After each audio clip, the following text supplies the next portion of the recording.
ഒരു തമ്മാടിയുണ്ട് ഷബീർ അഹമ്മദ് നീ കുറിച്ചു വെച്ചോ. ഇനി ഞങ്ങളുടെ പ്രവർത്തകർക്ക് നേരെ കുതിര കയറാൻ വന്നാൽ നിന്റെ വയ്യത്ത് കട്ടിലിന്റെ കാല് പിടിക്കാൻ വീട്ടിലാളെ ഏർപ്പാടാക്കിയിട്ട്.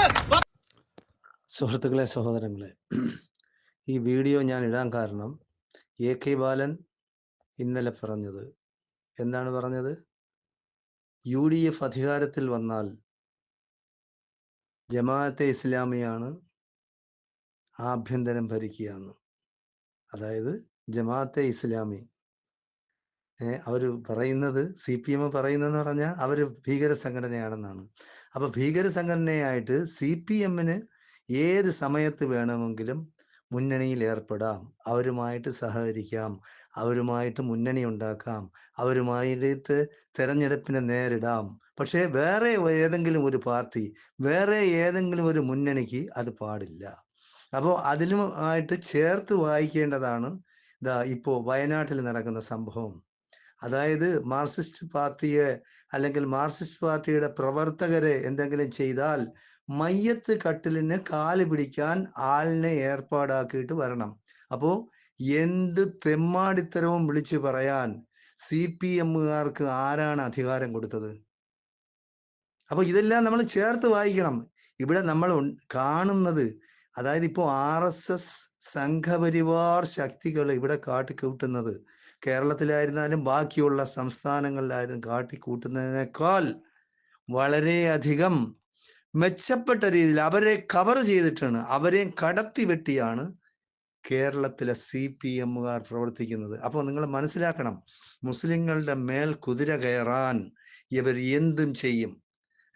പല മലബാർ ഭാഗത്ത് പണ്ട് നടന്നിട്ടുള്ള എല്ലാ കലാപങ്ങളുടെയും പിന്നിൽ CPM-കാരാണെന്ന് അടിവരയിട്ട് പറയാൻ ഈ ഒരൊറ്റ ഉദാഹരണം മാത്രം ജനങ്ങൾ കണ്ടാൽ മതി. അപ്പോൾ അവർ എന്ത് തെമ്മാടിത്തരവും കാണിക്കും, എന്തും വിളിച്ചു പറയും. ആരെയും, അത് ആട് ജലീലിനെ പോലുള്ളവരായിരുന്നാലും ശരി, പിന്നെ ബാക്കി അബ്ദുറഹ്മാനെ പോലെയുള്ളവരായിരുന്നാലും ശരി, അപ്പോൾ അവരെല്ലാം ഏത് തെമ്മാടിത്തരവും കാണിക്കും. മുസ്ലിങ്ങളെ മുകളിൽ കുതിര കയറാൻ ഇവിടെയുള്ള സംഘപരിവാറുകാരും ഇവിടെയുള്ള ക്രിസംഖികളും എല്ലാം മുന്നിട്ടിറങ്ങുമ്പോൾ അതിന് നേതൃത്വം കൊടുക്കുന്നത് എപ്പോഴും മാർക്സിസ്റ്റ് പാർട്ടി ആയിരിക്കും. വർഗീയത ഏറ്റവും കൂടുതൽ വിളമ്പുന്നത് മാർക്സിസ്റ്റ് പാർട്ടിയാണ് കേരളത്തിൽ. കാരണം അധികാരം എന്ന് പറയുന്നത് അതൊരു മധുരിക്കുന്ന ഒരിതാണ്. അധികാരം മനുഷ്യനെ ദുഷിപ്പിക്കും. ആ അധികാരത്തിൽ ഇരിക്കുന്നതിന്റെ ഹുങ്കാണ് കഴിഞ്ഞ 10 വർഷമായിട്ട് മാർക്സിസ്റ്റ് പാർട്ടി നശിക്കാനുള്ള കാരണം. മാർക്സിസ്റ്റ് പാർട്ടിക്ക് ഇപ്പോൾ എവിടെയാണ് ആള് കിട്ടുന്നത്? അതായത് കേരളത്തിലെ പഞ്ചായത്ത് തെരഞ്ഞെടുപ്പിൽ ഇത്രയും പരാജയപ്പെട്ട ഒരു സംഭവം ഇതുവരെ കേരള ചരിത്രത്തിൽ ഉണ്ടായിട്ടില്ല. നിങ്ങൾ എടുത്തു നോക്കണം. മലപ്പുറം ജില്ല തന്നെ എടുത്തു നോക്കിയാൽ മതി. മലപ്പുറം ജില്ലയിൽ മുസ്ലിങ്ങൾ എന്ന് പറയുന്നത് വെറും 60%, 65%-ത്തിനകത്തേ ഉള്ളൂ. ബാക്കി 35% ബാക്കിയുള്ള സമുദായക്കാരാണ്. അവർ ഒന്നിച്ച് ഏകോദര സഹോദരങ്ങളെ പോലെ ഒറ്റക്കെട്ടായി വോട്ട് ചെയ്തിട്ടാണ് ആ പഞ്ചായത്തിൽ പോലും, അതായത് മലപ്പുറം പഞ്ചായത്ത് കമ്മിറ്റിയിൽ ഒരൊറ്റ മെമ്പർ, 33 മെമ്പർമാരുള്ളത്, ഒരൊറ്റ മെമ്പർമാർ പോലും ഇടതുപക്ഷത്തിന് ഇല്ലാതായി പോയത് ഈ മാർക്സിസ്റ്റ് പാർട്ടിയുടെ ഈ ഹുങ്കും ഈ അഹങ്കാരവും ഈ ധാർഷ്ട്യവും ഈ വർഗീയ പ്രസംഗവുമാണ്. അതായത് കേരളത്തിൽ അങ്ങോളം ഇങ്ങോളം എല്ലാ ദിവസവും ഈ വെള്ളാപ്പള്ളി നരേശൻ പറയുന്നുണ്ട് മുസ്ലിങ്ങളെ പറ്റി, മുസ്ലിങ്ങളുടെ സംവരണം എടുത്തു കളയണം, മുസ്ലിങ്ങൾ അങ്ങനെയാണ്, അതായത് മലപ്പുറം എന്ന് പറയുന്ന പാകിസ്ഥാനാണ്, മലപ്പുറത്ത് ബാക്കിയുള്ള സമുദായങ്ങൾക്ക് പ്രത്യേകിച്ച് ഈഴവർക്ക് ജീവിക്കാൻ അനുവാദമില്ല, ഹിന്ദുക്കൾക്ക് ജീവിക്കാൻ അവർ അടങ്ങി ഒതുങ്ങി പിന്നെ അവർക്ക് അടിമപ്പെട്ട് ജീവിക്കുകയാണ് എന്നുള്ള രീതിയിലാണ് വെള്ളാപ്പള്ളി സംസാരിക്കുന്നത്. ആ വെള്ളാപ്പള്ളിക്ക് പൊന്നാട അണിയിക്കുക, ആ വെള്ളാപ്പള്ളിക്ക് ബാക്കി അദ്ദേഹത്തിന് ഓശാന പാടുക, അതായത് കേരള മുഖ്യമന്ത്രി എന്ന് പറയുന്നത് ഒരു CPM-കാരൻ, അങ്ങനെയുള്ള ഒരു വർഗീയവാദിയെ മുഖ്യമന്ത്രിയുടെ വണ്ടിയിൽ കയറ്റി കൊണ്ട് നടന്നിട്ട് ഞാൻ ഇനിയും ചെയ്യും ഇതുപോലെ വർഗീയ വിഷം നീ വിളമ്പിക്കോ ആവശ്യം പോലെ, എന്ത് വേണമെങ്കിലും ആയിക്കോ, നിന്റെ പേരിൽ ഒരു കേസ് പോലും എടുക്കുന്നില്ല. ആ ചെറ്റയെ കള്ള് കച്ചവടക്കാരന് ഇത്രയും പൊക്കിക്കൊണ്ട് നടക്കുന്നതും ഇതുപോലുള്ള വർഗീയ പ്രസ്താവനകൾ ഇറക്കാൻ അണികൾക്ക് നിർദ്ദേശം കൊടുക്കുന്നതും ഇവിടെ ഒരു വർഗീയ ചേരിതിരിവ് ഉണ്ടാക്കി എങ്ങനെയെങ്കിലും ഇനി അധികാരം പിടിക്കണമെന്ന് ആഗ്രഹിക്കുന്നതും ആയ ഈ തെമ്മാടിക്കൂട്ടങ്ങളെ നമ്മൾ കേരളത്തിലെ ജനങ്ങൾ കാണണം. കേരളം ഇങ്ങനെയൊന്നും അല്ലായിരുന്നു. കേരളം വളരെയധികം സമാധാനമുള്ള, മനുഷ്യർ തമ്മിൽ സഹകരിച്ച് വെറുപ്പും വിദ്വേഷവും ഇല്ലാതെ കഴിഞ്ഞുപോയ ഒരു കാലഘട്ടം ഉണ്ടായിരുന്നു. നമ്മളെല്ലാം കുട്ടിക്കാലത്ത് നമ്മളെല്ലാം കണ്ടിട്ടില്ലേ? നമ്മളെല്ലാം ഏതെല്ലാം രീതിയിലാണ് സ്കൂളുകളിലും കോളേജുകളിലും ഒക്കെ പഠിച്ചതും പിന്നെ പഠിച്ചിറങ്ങിയതും. എങ്ങനെയാണ് നമ്മൾ വിദ്യാർത്ഥികളാകുമ്പോൾ പ്രശ്നങ്ങൾ ഉണ്ടാവും, പാർട്ടികൾ ഉണ്ടാവും, KSU ഉണ്ടാവും, SFI ഉണ്ടാവും. അതൊക്കെ അവരുടെ രീതിയിൽ അത് കഴിയുമ്പോൾ അതങ്ങ് തീർന്നു. ഇലക്ഷൻ കഴിയുമ്പോൾ അത് തീർന്നു. എല്ലാം ഒറ്റക്കെട്ടാണ് കേരളത്തിലെ ജനങ്ങളെല്ലാം. മതസൗഹാർദ്ദം കാത്തു സൂക്ഷിക്കാൻ എല്ലാവരും കടമപ്പെട്ടവരായിരിക്കെ ഇങ്ങനെ തെമ്മാടിത്തരം വിളിച്ചു പറയുന്ന ഈ തെമ്മാടിക്കൂട്ടങ്ങളെ നമ്മൾ കരുതിയിരിക്കണം. ഇവിടെ ഒരു കലാപം ഉണ്ടാക്കാൻ വെള്ളാപ്പള്ളിയ ചിങ്കിടി, അതായത് വെള്ളാപ്പള്ളിയെ എന്തിനു വേണം ഇത്രയും സെക്യൂരിറ്റി കൊടുത്ത് കേന്ദ്ര ഗവൺമെന്റ് നിലനിർത്തിയിരിക്കുന്നത്?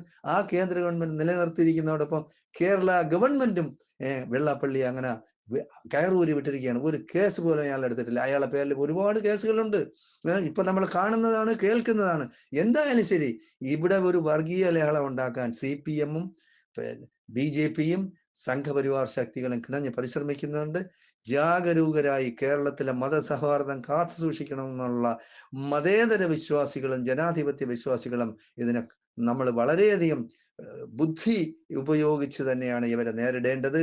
അതായത് നമ്മൾ പോളിംഗ് ബൂത്തിലേക്ക് പോകുമ്പോൾ, കേരള നിയമസഭയുടെ ഇലക്ഷൻ തെരഞ്ഞെടുപ്പ് നടക്കുമ്പോൾ പോളിംഗ് ബൂത്തിലേക്ക് പോകുമ്പോൾ ഈ മാർക്സിസ്റ്റ് പാർട്ടിയെ പരാജയപ്പെടുത്തണമെന്നും സംഘപരിവാരെ ഒറ്റപ്പെടുത്തണമെന്നുമാണ് ഈ പിന്നെ ജനങ്ങളോട് എനിക്ക് പറയാനുള്ളത്. നമ്മൾ വളരെയധികം കാത്തു സൂക്ഷിക്കുന്ന മതേതരത്വം ഈ സംസ്ഥാനത്ത് ഇല്ലാതായി പോയാൽ മനുഷ്യരെ, അയൽവക്കൾക്ക് താമസിക്കുന്നവരെ നമ്മൾ സംശയദൃഷ്ടിയോടുകൂടി കാണേണ്ടി വരുന്ന ഒരു സാഹചര്യം ഉണ്ടാകരുത്.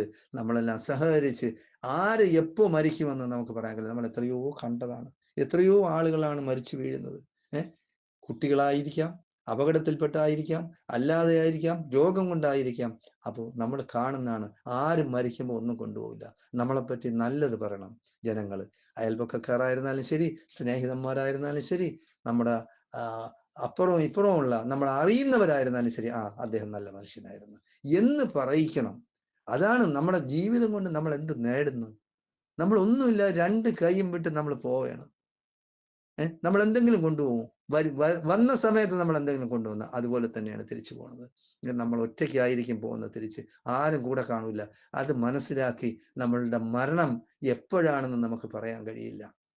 അപ്പോ ആ മരണത്തിന് വരെ ഇവര് പിന്നെ ഉപയോഗിക്കുകയാണ്. നിങ്ങൾക്ക് മയ്യത്ത് കട്ടിൽ അതിന്റെ കാല് പിടിക്കാൻ നിങ്ങൾക്ക് ആളിനെയും കൂടെ ഏർപ്പാടാക്കിയിട്ടേ വരാവൂ, എന്നിട്ടേ നിങ്ങൾ സംസാരിക്കാവുന്നു. അപ്പൊ നിങ്ങൾ എന്തും ചെയ്യും. നമ്മൾ കണ്ടതാണ് 48 വെട്ടി ചന്ദ്രശേഖരൻ എന്ന് പറയുന്ന CPM-കാരൻ അവർ കൊന്നതാണ്. അപ്പൊ അത് നമ്മൾ മനസ്സിലാക്കണം. അപ്പൊ എന്ത് പിന്നെ ദുഷ്ടപ്രവൃത്തിയും ചെയ്യാൻ അവർക്ക് പ്രത്യേകമായ പിന്നെ എന്താണ് ഇവർക്ക് കൊടുക്കുന്ന ക്ലാസ്?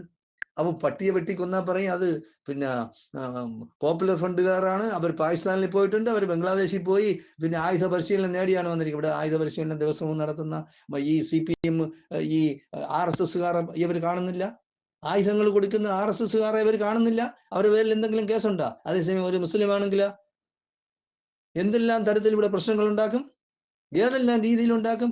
പേര് മുസ്ലിമിൻ്റെതായിരുന്നാൽ മാത്രം മതി, എന്ത് ചെറ്റത്തരവും കാണിക്കും ഇവിടുത്തെ സർക്കാർ. കേരള ഗവൺമെന്റ് ആയിരുന്നാലും ശരി, ഇന്ത്യ ഗവൺമെന്റ് ആയിരുന്നാലും ശരി. അതുകൊണ്ട് എൻ്റെ അഭിപ്രായം എന്ന് പറയുന്നത്, നമ്മളെല്ലാം ഒത്തൊരുമിച്ച് ഇങ്ങനെയുള്ള വർഗീയവാദികളെ ഒറ്റപ്പെടുത്തണമെന്നാണ് എനിക്ക് പറയാനുള്ളത്. തൽക്കാലം ഞാൻ നിർത്തുകയാണ്. നന്ദി, നമസ്കാരം. ജയ് ഹിന്ദ്, ജയ് ഭാരത്.